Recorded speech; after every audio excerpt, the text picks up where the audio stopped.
High, দিদির বিয়েতে অনেক উপহারই তো পেয়েছি। তার মধ্যে সবথেকে যেটা আমার পছন্দের সেটা হচ্ছে আমি একটা ওটিজি পেয়েছি। হ্যাঁ, মানে এর আগে আমি অনেক কেক তৈরি করেছি, কিন্তু ওটিজিটা পেয়ে আমার মনে হচ্ছে রোজই একটা করে কেক বানায়।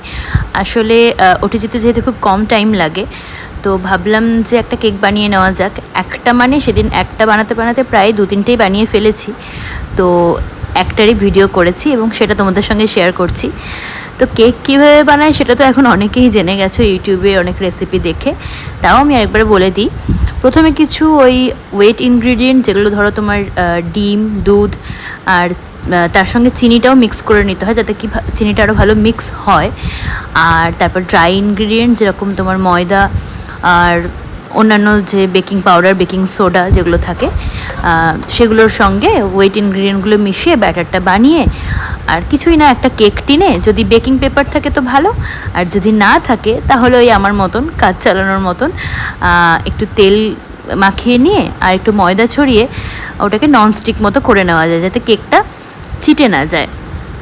আর অবশ্যই কেক হয়ে গেলে কিন্তু এরকম কাঁটা চামচ দিয়ে একবার চেক করে নিতে হয় যে প্রপারলি বেক হলো কি না। যদি কাঁচা থাকে তার মানে প্রপারলি বেক হয়নি। ওয়েট ইনগ্রিডিয়েন্টসের সঙ্গে বাটার বা তেল মিক্স করার কথাটা বলতে ভুলে গিয়েছিলাম, তো ওটা বলে দিলাম। আর কেকটা পুরোপুরি ঠান্ডা হলে তবেই কিন্তু তুলো, মানে না হলে কিন্তু ভেঙে যাওয়ার চান্স থাকে। আর এদিকে কয়েকটা কাপ কেক বানিয়ে নিয়েছি, দেখতে পাচ্ছ। খেতে খুব সুন্দর হয়েছিল। ভিডিওটা কেমন লাগলো সেটা অবশ্যই জানিও। আর ভালোভাবে রেসিপি চাইলে সেটাও একটু কমেন্টে লিখে দিও। আজকের জন্য এটুকুই, টাটা।